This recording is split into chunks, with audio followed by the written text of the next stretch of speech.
Salute, comrades. This is Behind the Walls Talk with your founder, William McCallum, and I thank you for visiting this domain.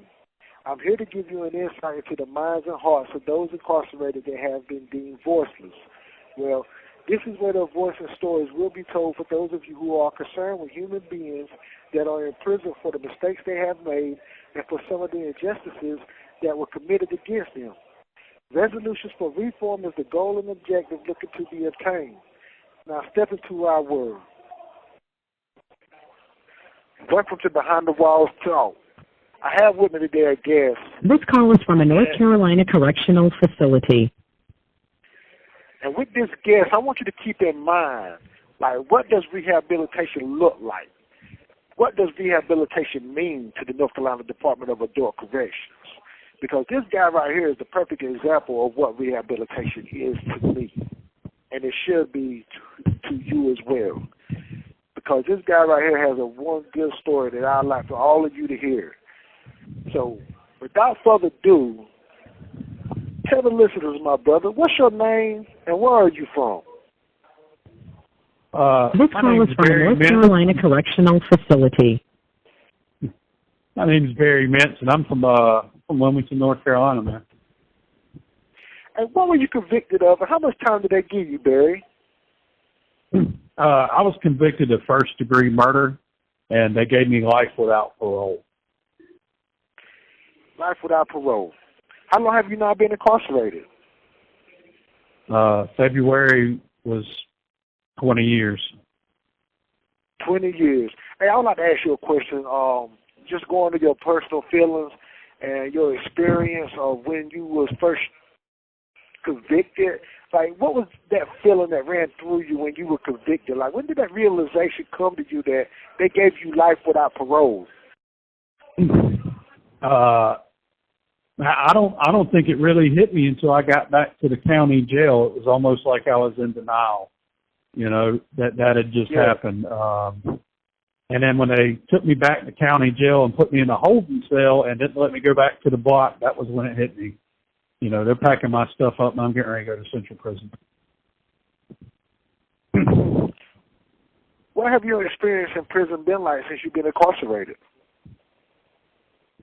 Well, man, yeah, I started out at CP, and I really, you know, I wanted to be the super convict. I wanted to make a name for myself, and so, you know, I was getting in trouble here and there, doing different things, but, and you know, last time I seen my mom, and I was in the hole at Central Prison, something broke in me. You know what I mean? Something just broke, and I seen what it was doing to her. And so I decided at that point that I was going to, and that was in 2008, I decided I was going to start living my life a different way in here. But I realized it was a choice. That's right. That's right. It definitely is a choice. You know, that's where rehabilitation begins at. It begins within the mind. But when you make that choice to want to do better, want to make better decisions and choices in your life because you want better for yourself, that's where rehabilitation begins at. And that's what the North Carolina Department of Adult Corrections need to understand. That's what the judges and DAs and everybody need to understand. I know you've been infraction-free for a little while now. How long have you been infraction-free? Man, since 2008, since that last time, it's been 16 years. This September will be 17 years. Man. You know, I've just been, it's a choice you got to make every day, all day long. And sometimes it means biting your tongue and turning away from what prison norms are, you know. But man, what I've learned is that when you try to live a different way and you're genuine in that, people respect that in here, you know. And so it's been easier, like confrontations and stuff like that, you know. They know what I'm about and what I'm trying to do, and then I've just got so much respect from guys in here, man. So it's made it a little easier. What are the type of programs that you have joined since you've been incarcerated? Well, immediately in 2008, after that last time I was in the hole, I started with a program that was called Final Step. And Final Step was a program where they brought kids in from the Raleigh area. And these kids were one more violation. They were on probation. They were one violation away from going to juvie, actually being incarcerated, and coming in here and living this life. And so we used to talk to them and try to, it wasn't like scared straight. It was about, hey, you know what? I'm from the same background you're from. I've lived the same life you've lived, and here's where I'm at. It wasn't trying to scare them. It was trying to educate them. And so it's a little different.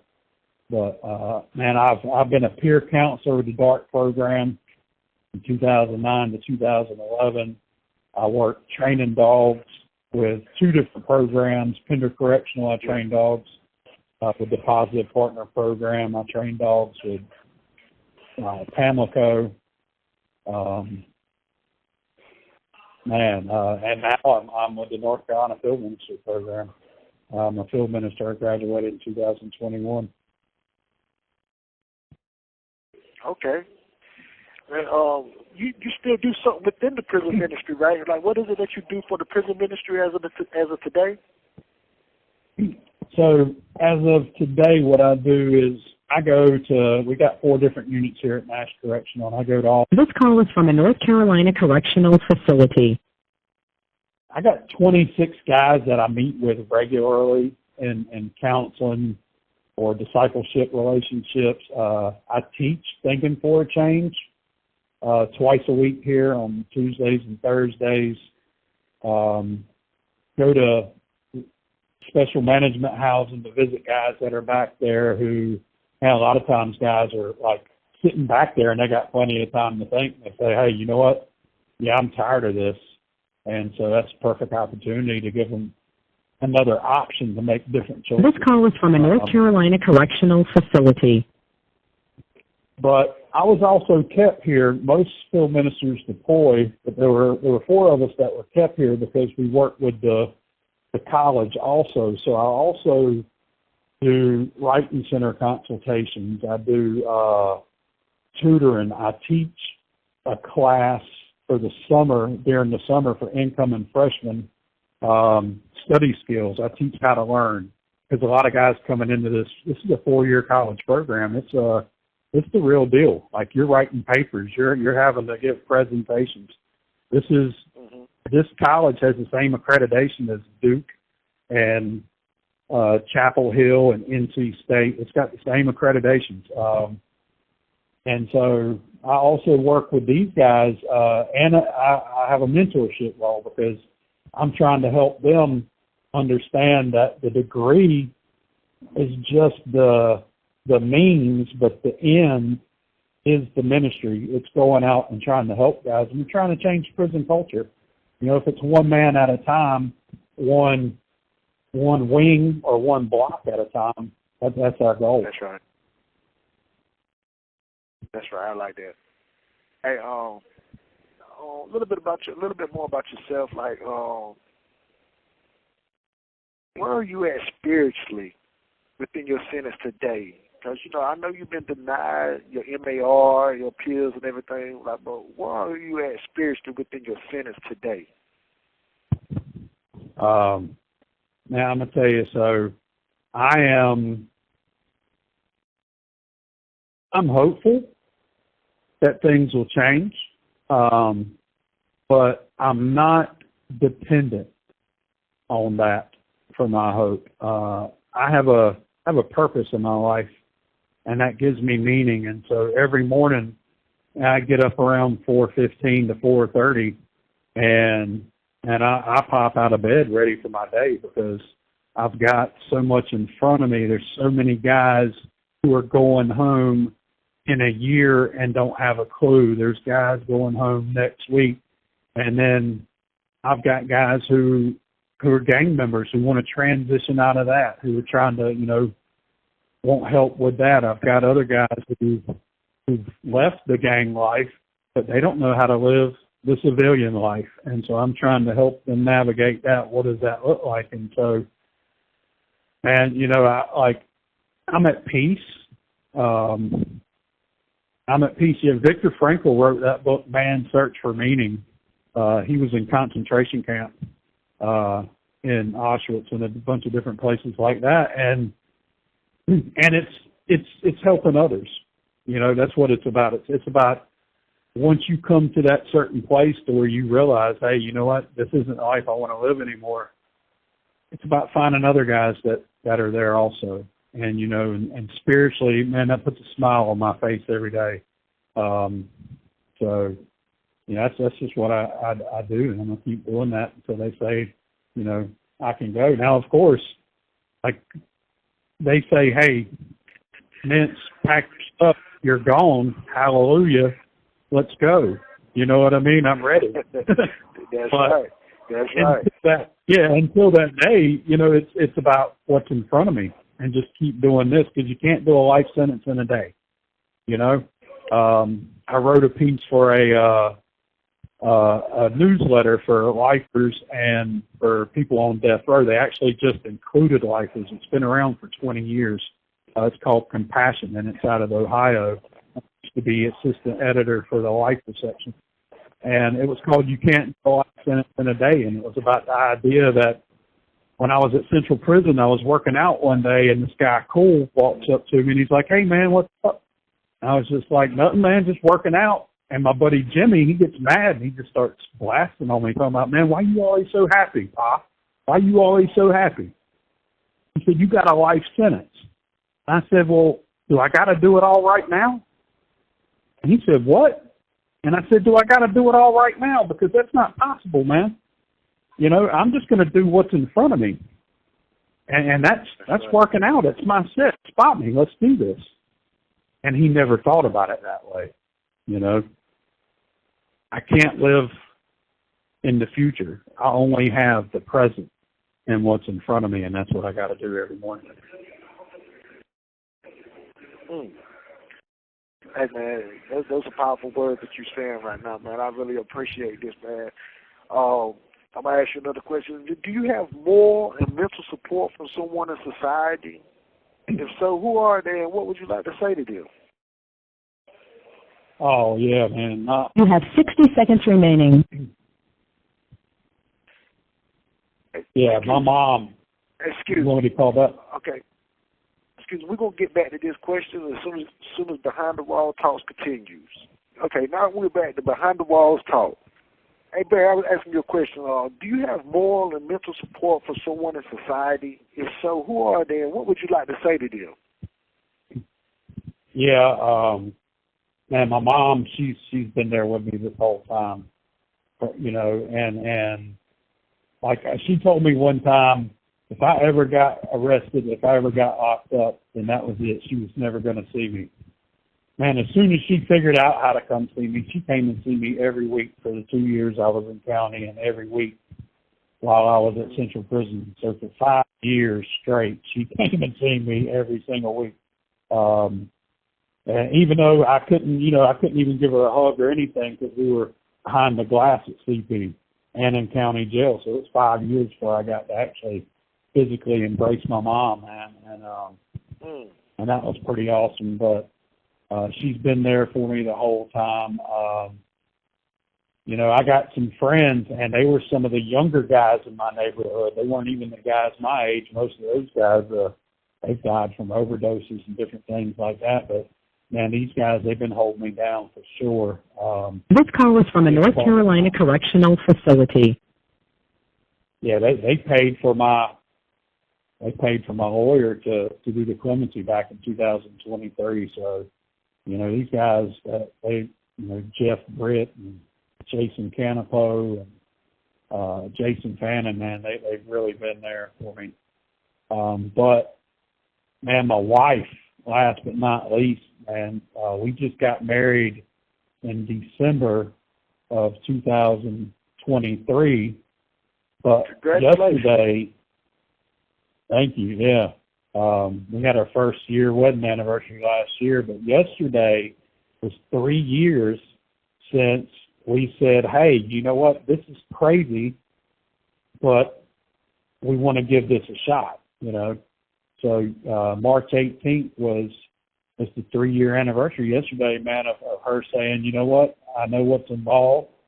I've looked into it. I've talked to some people, and I want this because, you know, she got me this book, and it was called Once in a Lifetime, and it said, you know, once in a lifetime you run across that person that just completes you in every way that no one else ever has, and that's her. That's my wife, Amanda Rochelle Mintz, man, and you know, we've known each other since 1992. She was hanging out with some of the younger people in the neighborhood, and I used to go buy them beer and stuff, you know what I'm saying? And we didn't really hang out then, but it was some years later when they were like in their 20s, and I'd see them down at some clubs, or they'd come over and hang out in the neighborhood. And yeah, and we were just acquaintances, and she just decided she seen my co-defendant. He got out in 2020. He took the plea bargain, and I didn't. And he got out in 2020 and saw her. And she said, hey, so what's up with Barry? He said, write her and find out. And, you know, and that was in 2021. And so we've been connecting since then. And 3 years ago, we said, hey, this is it. Like, as crazy as it may be, you know, some people don't understand how you could do this and live this, but that's a whole nother show on that right there alone. But yeah, man, we talk every night. I bet that's right. Yeah, and you know, Amanda, I love you. That's what I want to say to her right now. And I thank all my homeboys and my mama. Man, she's solid. You know, everybody called her Big Ann, you know, when I was growing up, and but she's not Big Ann no more. After 20 years in here, she's Little Ann now. She's as big as she used to be. So, yeah. That's good, man. I can tell the love that you have in your voice for it, man. That's very good. It's a beautiful thing to have love in your life, you know. I have that love myself in my life, you know. We've been trying to get married as well, but, you know, we've been going through some complications, you know, due to me being SRG level 3 and my security level. So, you know, it's just hard for us right now, but we're making it through it. You know, we're going to make it happen one day for sure. But, you know, the love is still there, though. Okay. Ain't no love lost. That's right. That's right. That's right. Wow. Man, got you a good one now. Got you a good one now. Hey, what's your story on how you grew up as a youth? The experiences you've had, the traumas you may have endured, and what it was that may have led to your incarceration? Yeah, so I grew up on the south side of Wilmington.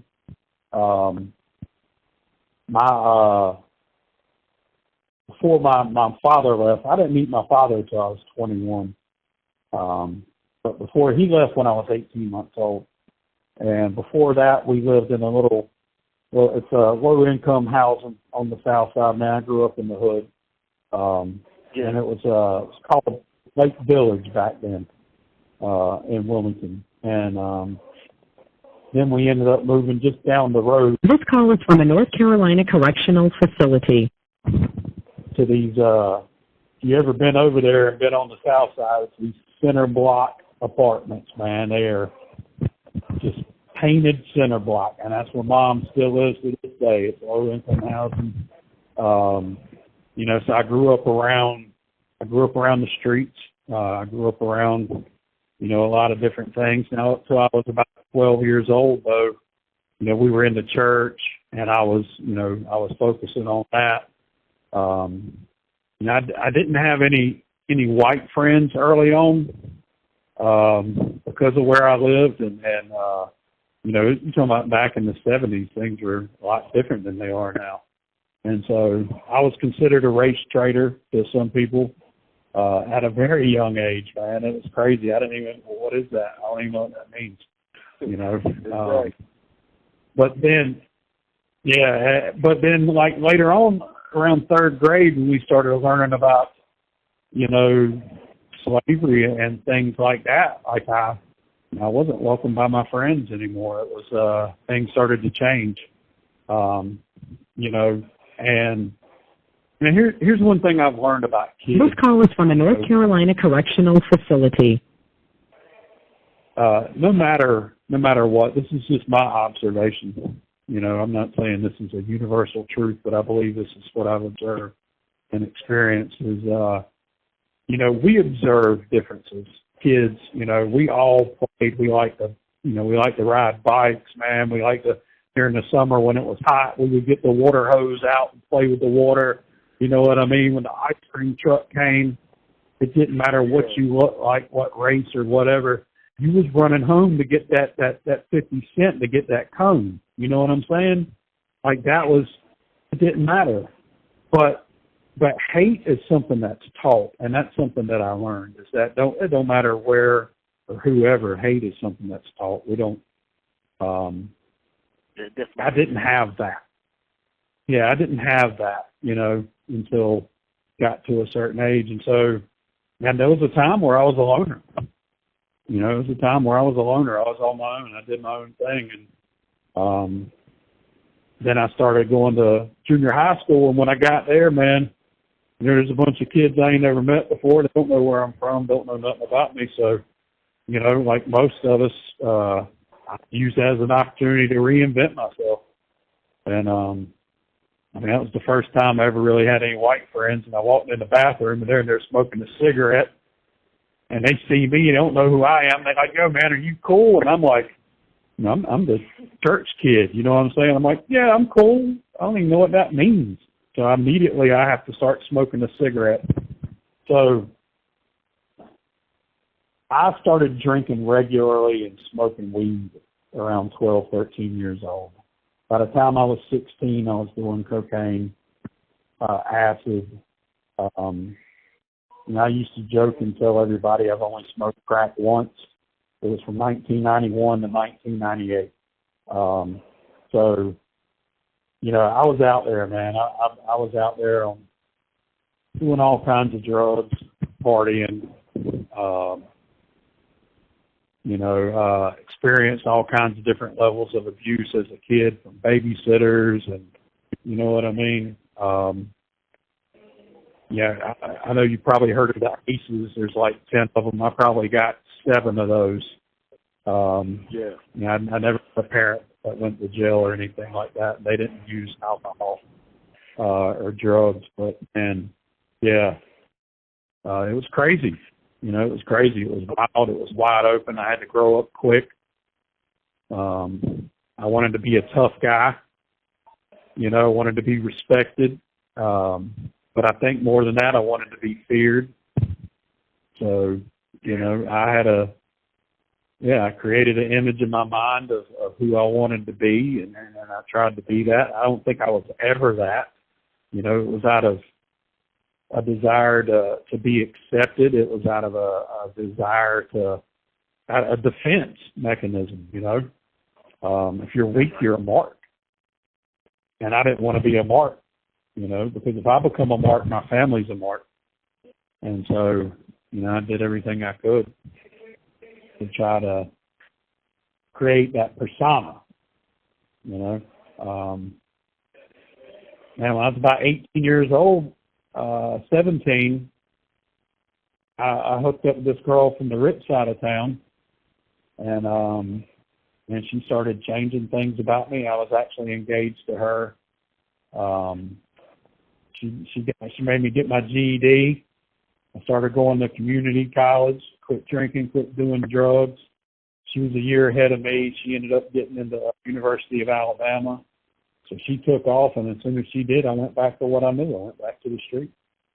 I went back to getting high, and ended up cheating on her. And she ended up breaking off the engagement, and I went right back down the road that I was on before her. You know, and it's been all the way in, all the way until my incarceration in 2004. How old were you? I would say.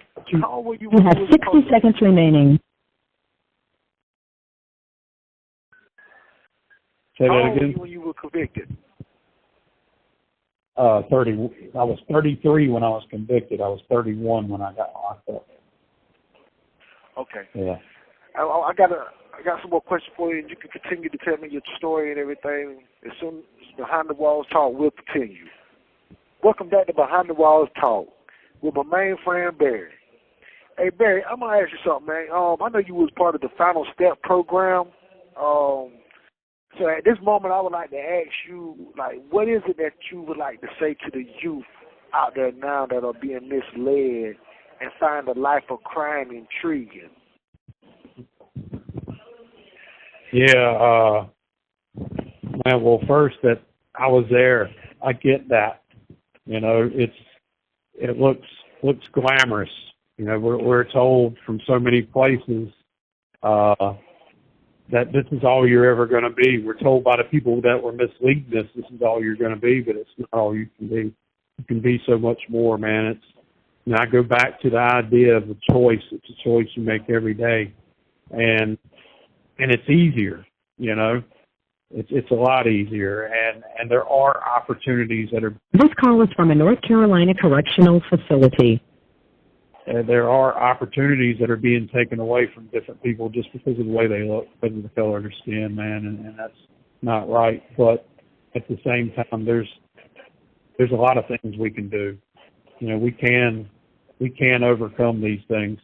It takes a stronger man or woman to do the hard thing, to deal with the hard stuff.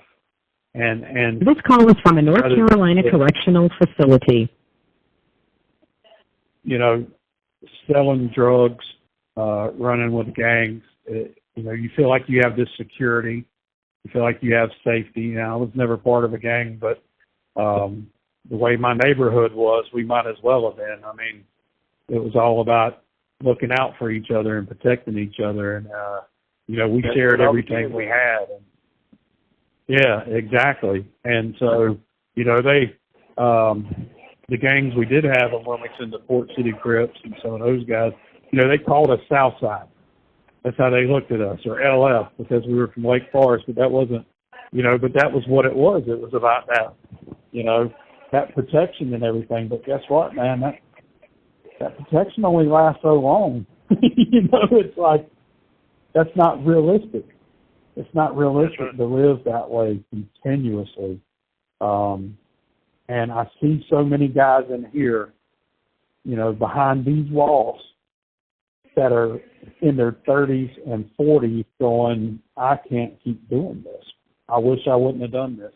I got one guy, he's been in here since he was 17. He's, you know, been in the gang. Finally, he left. He's now learning how to live a different way. I meet with him actually every Wednesday. I would have met with him this Wednesday morning, but you know, and he has all these regrets, but now he's got these plans for when he does get out of here.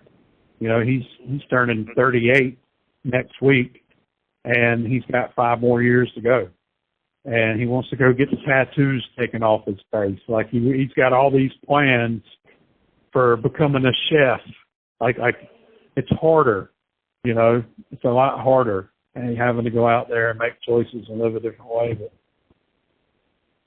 But you know, if we're really strong and you know, we can do this. And I believe the you know, the youth out there today, man, I believe y'all are being underrated by a lot of people. You're capable of so much more, and you can do it. You know, you can do it. That's right. And that's what I would like to do. You know, I get out of here. That's one of the things that I want to do is, you know, go to work, go to group homes. There's so many people in here, foster care, don't believe anybody cares about them. That's a rough system. You know, that's a rough system, just like juvie, any kind of juvie stuff, man. Kids are mean. You know, we used to call Polk Gladiator School, you know, and there's just another way to live. It's just another way to live. This isn't for anybody. Let me ask you something. Since you've been incarcerated, have you had to deal with the death of any loved ones, family, or friends? If so, who were they? And is there anything you would like to say about them or the impact that they made in your life? Yeah, since I've been locked up, I've lost both my grandmothers on my biological father's side and on my mother's side, and lots of friends. I mean, lots of, some were acquaintances, but I can't say the time I call one of my homeboys up, I'm hearing, such and such OD'd on this, or, somebody got shot, or whatever it was, and suicides. Like, there's been so many of those. But my grandma, man, my grandma Burris on my mama's side, she was tough. She was something else. They told her, so I was working on a associate's degree before I got into this program. And my mom and other people were putting money into that, but it was mostly my mom. My grandma got sick and had to move in. I was going through Ohio University and Adams State University. And I was going to get an associate's in sociology. And the money ran out. She didn't have the money. My sister moved in with her, and she had 4 kids. And so my mom just couldn't afford this. She's also got my grandma moving in and taking care of her. And so, my grandma she said, baby, if God wants you to have an education, you're going to get an education. And I was just like, okay. And it turns out I ended up getting in the field minister program and getting a 4-year degree. But when I came here in June of 2017 to interview and test. They shipped us here from all the different camps around the state. I was at Pender at the time, and they shipped me here, and I did the interview. This call is from a North Carolina correctional facility. Took the test, and then went back to Pender, and the day I got back to Pender, I get off the bus, and they got all my stuff, and they said, Mintz, you need to go to operations immediately. And it's like they didn't even inventory my stuff because I'd been there so long. They were like, they just rewrote my 160. And so I shoot down to operations, and they say, you need to call home. Your grandma's in the hospice. And so I call home, and she ended up... This call is from a North Carolina correctional facility. Yeah, she ended up passing away 2 days later on her birthday. And what was so amazing about all of it was that, the doctors told her at one point, Miss Burris, you got to take this chemotherapy because she had cancer. And she said, no, I would rather have quality of life instead of quantity of life. They said, well, you're not going to live but 6 months. And she lived 3 years longer than that, And then right there at the end, they told her she wasn't going to live to her birthday, and she died on her birthday. Like she was about going above and beyond and not accepting what everybody told her was capable or what was, going to happen. She was tough. Yeah, she was a fighter, and so, that's one of the things that I got definitely from her is being a fighter, not giving up. Well, that's such a story right there, man. You got tears coming out my eyes right now, man. Just thinking about your grandmother. I think about my grandmother too as well, man. And I lost my grandmother while I've been incarcerated too. And she was one of the most precious things in my life. Oh man. Yeah. Will you tell the listeners what a second chance in society means to you, Barry? And it means the world. It means so much. It means that I would be able to go out there and be a husband to my wife in a way that she needs me there. She's got a lot of health problems. She's got 2 autoimmune diseases, hypothyroidism. sick right now, actually. I mean, there's, you know, with all the medical costs, you know, she's there by herself. Like, there's things that need to be done around the house. Like, you know, I need to be there. And so it would mean so much for me to be able to, you know, go out and do it the way that I was supposed to do it before. I get it now. You know, being able to go to my mom and help her with the things that she needs help with. You know, she's having trouble, like, with balance. I joke and tell her all the time, like, Mama, you keep falling, we're going to have to wrap you up in bubble wrap, you know? Because, I mean, you just keep, she keeps falling and hitting her head, and she's got a cane now and a walker, and it's just, you know, they need me out there, you know, and it would mean so much to be able to go back out there and just know that I can do it right now. I do have a pastor that I talk to twice a week, Pastor Jeremy Peeler from Hope Community Church in Shelby, North Carolina. And, you know, he said, hey, man, you get out, you go and you plant Hope Community Church Wilmington and pastor that church for us. And I'm like, you know what, definitely. You know, at the time I put my clemency in, the company I worked for, Paragon Building Corporation, when I got locked up, they offered me a job to come back there and actually manage the business now that I have a bachelor's degree, making probably about $20,000 more than what I was making before I got locked up, you know. And with that, I would be able to help so many people. And most of all, I want to come back as soon as I can into the prisons. I want to go to the county jails. I want to go to the group homes, the homeless shelters, you know, the community centers, and just share my story, share what I've learned. You know, it would mean the world for me to be able to give back and to try to pay back some, you know. I don't want any of this to be in vain. So. Hey, man, I'm going to tell you something, Barry. Hey, you're a wonderful dude, man. You're a very wonderful dude, man. And I know that you will go out there and you will make a difference. You'll make a difference in a whole lot of individuals' lives. You'll make an impact upon their lives. And, hey, man. Hey, is there any last words you would like to share with the listeners before we end this interview? You know, everybody in prison isn't done yet. We're able to change our story at any time. You have 60 seconds remaining. And it's based on the choices that we make. But you know what? I really appreciate this. I want you to hold that thought. Behind the Walls Talk will continue with Barry. Welcome back to Behind the Walls Talk. I'm here with Barry. Hey, Barry, is there any last words you would like to share with the listeners before we end this interview?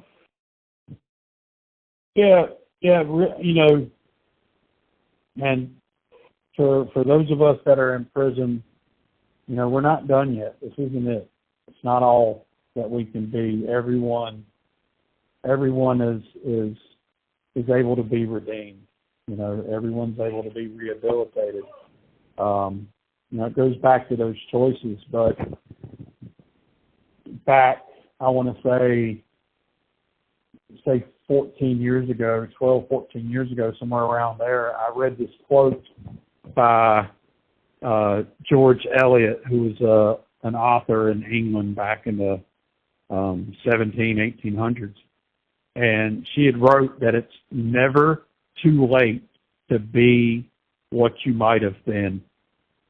And that has been what I've carried with me my whole bid since then, you know, that it's never too late for me to be what I might have been. And I think that goes for, you know, anybody in prison right now that needs to hear those words. I think that goes for This call is from a North Carolina correctional facility. For the 15-year-old who thinks that, he's been in the gang and this is all. This call is from a North Carolina correctional facility. Or he or she's in the dope game and that's all that they know how to do, and it's not. It's never too late. Realize what your potential is, realize what you're here to do, and find that purpose. No one is beyond redemption, in my opinion. And I've seen so many guys come in here, get released, and go out and do great things. So my co-defendant, he took the plea bargain, 189 to 236 months. He got out. He now has a state electrical contractor's license. He's a business owner. He's buying a home with a second-degree murder charge. Yeah, he's out there doing those things.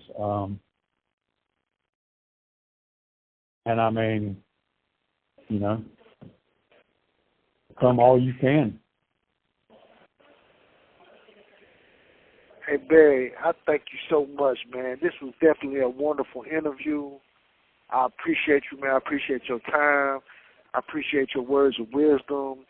I appreciate everything that you do for everybody that you help, everybody that you give assistance to, everybody that you mentor, everybody that you inspire. And hopefully this interview will inspire a whole lot of other individuals too, as well as they listen to it. And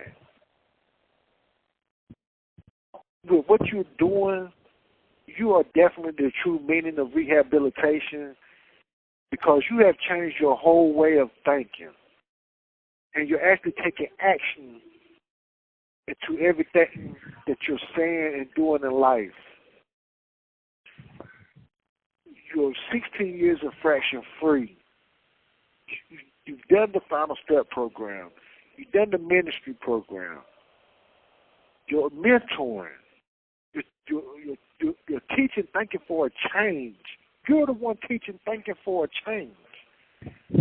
This is a course, everybody. For everybody that's listening to the Behind the Wall Talk, thinking for a change is basically a requirement course that you have to take, a class that you have to take in prison for rehab, for them to consider you for rehabilitation, for them to consider you for minimum custody, for them to consider you to be promoted to another level, to get points taken off of your case factor points. This is a class that he is teaching himself. And so, if this man is not the meaning of rehabilitation, what is rehabilitation? All you legislatures and everybody that listens to this interview, I want you to look at this individual and look at what he's doing. Look at where he's come from as a youth to now. From doing drugs to mentoring.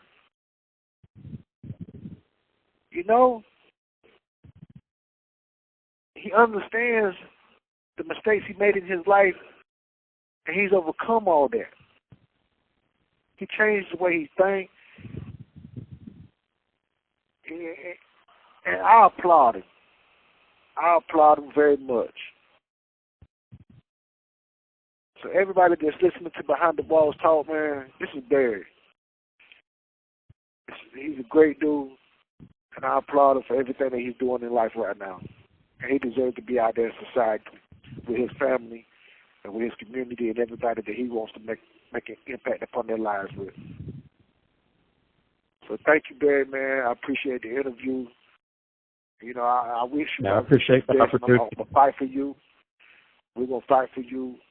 We're going to push this interview out there so everybody can listen and everybody can see who you are. They got your pictures up, your pictures, your information and everything is up there. So please contact Barry if you want to support him in his struggle. If you want to help free him, please contact him, contact your legislatures, and speak out about what this individual is doing, because it was very meaningful upon his life and every one of our lives.